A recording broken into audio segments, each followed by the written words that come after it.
In April, Michigan's Supreme Court banned mandatory life sentences for 19 and 20-year-olds in murder cases, calling them unconstitutional. And not only does that impact future cases, but ones that happened long ago, including John Kehoe, convicted for the 1993 murder of Rose Larner. Now, we do want to warn that some viewers may find the following details disturbing. I feel glad that he can't do this to anyone else. I feel sad that it just had to happen. Heartbreak that's taken Rose McFarland decades to heal from, since her daughter Rose Larner was murdered and dismembered in 1993. But now she's reliving the nightmare. When I told you he has the opportunity to be resentenced, how did that make you feel? Why should we have to go through this? I thought we were done with him. And I thought the world was safe from him. Safe from John Kehoe, Larner's on and off again boyfriend, in prison serving life without parole for her murder. But because Kehoe was 20 at the time, a recent ruling by Michigan's Supreme Court makes him eligible for a lesser sentence and could even give him the chance to walk free. Something Calhoun County prosecutor David Gilbert wants to prevent from happening. Homicides, they don't get worse than this. Not only was she murdered, how she was murdered. She was choked. Her throat was slit, then her body was chopped up. Lead investigator Don Brooks, who's now retired, says Kehoe had broken up with Larner and had it all planned. She would not let him go, and she kept pushing his buttons to the point where he said, "I'm going to end it." On that cold December night, investigators say Larner left her home to meet up with Kehoe, who promised he'd take her back if she'd have sex with him and her longtime childhood friend, Bill Brown. The three went to Kehoe's grandparents' home in Albion, where prosecutors say they did hard drugs and had sex before Kehoe would eventually strangle Rose in the bathroom with an electrical cord and slit her throat. Not only was it my baby, but they treated her like garbage. After learning the FBI was on the case, Brown came forward, telling investigators Kehoe killed Larner and he pleaded guilty to being an accessory by helping dispose of her body. Prosecutors say the two burned parts of her in the basement fireplace and in a fire pit in northern Michigan. Brown testified Kehoe did the unthinkable.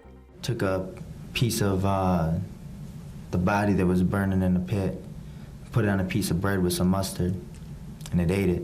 I'm sure you can't make sense of any of that even today. No, I don't want to make sense of it. That means I understand him, and I don't want to understand how he thinks. It would be 3 years of searches without a trace of Larner until investigators say a single drop of blood at the crime scene tied the case back to Kehoe. I mean, I don't know how the lab spotted this, but then they put up luminol in the bathroom area where Rose was killed and in the shower where she was cut up, and that lit up like a Christmas tree. I spoke on the phone with Kehoe, who maintains his innocence decades later. Do you still say it's Bill Brown that was the murderer that night? Yes, absolutely. Because when I returned to the house, Rose was dead. Bill Brown was there. He was the only one that could have done it. The 51-year-old convicted killer has filed several appeals, which have all been denied. With the resentencing hearing on the horizon, it's now up to prosecutor Gilbert to prove to a judge his life sentence should stand. You were not the prosecutor at the time. What pressure does this put on you to get it right? I don't have much pressure at all. I intend to follow what my predecessors wanted. If they wanted first-degree murder with life without parole, then we will try to seek that justice. Justice McFarland says her family deserves in order to have peace. I owe this to my children and my grandchildren. I'm going to fight till the end to keep him in prison. I don't see no reason to let him out because he's evil.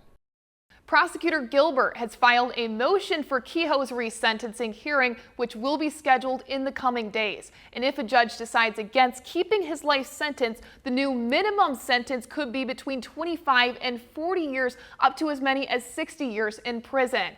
I also spoke on the phone with Bill Brown, who said he would testify again against Kehoe if necessary. In studio, Autumn Pitcher, News Channel 3.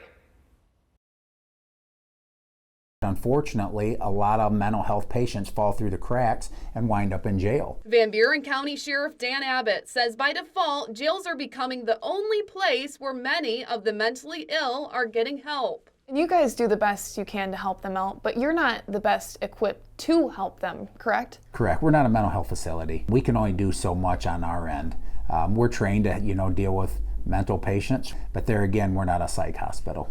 State figures show there's more than 250 people on the waiting list to get into Michigan's 4 psychiatric hospitals. And Abbott tells me a shortage of inpatient resources is contributing to higher crime rates. They're out committing crimes and we arrest them, so it's a revolving door due to a lot of resources not being available. Currently in Michigan, there are nearly 12,000 prisoners being provided some level of behavioral health care according to the Michigan Department of Health and Human Services. To give you some perspective, 15% of Kalamazoo County's inmates are mentally ill. In Calhoun County, that number is about 20%. I got to look inside the Van Buren County Jail, where Lieutenant Cody Small says a quarter of their inmates are mentally ill. So this is bogging down your staff too, housing these patients. 100%.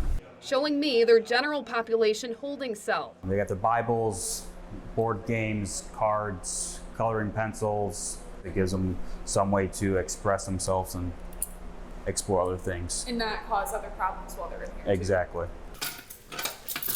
This padded cell is where someone is placed if they pose a threat. Calhoun County Sheriff Steve Hinckley says mentally ill inmates are oftentimes a danger to themselves and correctional staff. We have some individuals that are smearing feces on the walls, on the glass. They're breaking the video cameras. They're constantly violent from the minute they walk in to the minute they walk out. What makes the situation even worse, inmates often find themselves in limbo waiting to be evaluated or placed in an inpatient facility. They can't move forward with trials, pre-trials, pleas, or anything like that until they're found competent or incompetent. We've had individuals stay as long as 3 months looking for a bed. Hinckley believes the state's decision 25 years ago to do away with more than a dozen state psychiatric hospitals created this behavioral health crisis. It was a mistake. Maybe somebody had some well intentions, but they certainly did not predict the consequences long term. So if I had my magic wand and I had one wish, it would be to open more state beds. That is not the complete solution to this problem, but I will tell you that is a significant start of it. I reached out to the state health department to see how they're addressing this crisis. They declined to speak on camera, but told News Channel 3 in an email that record investments have been made recently to hire more behavioral specialists and improve access to affordable care. The state budget, however, passed by House Republicans last month, cuts Medicaid and behavioral health spending by nearly $3.8 billion, a 13% drop from last year. The budget is stalled in the state Senate, which has until September 30th to reach an agreement. In studio, Autumn Pitcher, News Channel 3. I just felt that there was another need in the area, that we needed to create something here unique. Brian DeBest is the owner of Lake Arvesta Farms. It's a recreation destination offering a laundry list of activities unlike anything else in the area. Sand pits from DeBest's landscape business have been transformed into several swimming areas with some unique water activities.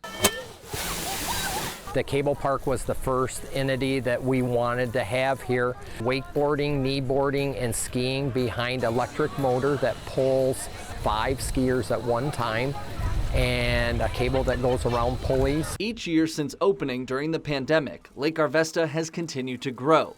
The beach here offers floating inflatables for kids to climb and jump on. Think obstacle course on water. And then there's the water slides. Our water slides are 240 foot long. They are 84 foot of elevation drop. Race you to the bottom. But this is just the tip of the iceberg here. The property boasts an 18-hole mini golf course, pickleball courts, bounce houses, a snack bar, beer garden, full-service restaurant. The list goes on. Lake Arvesta also books out 7 different outdoor venues, their premier offering an island perfect for weddings and other special occasions. Lake Arvesta is also known for its elite disc golf course.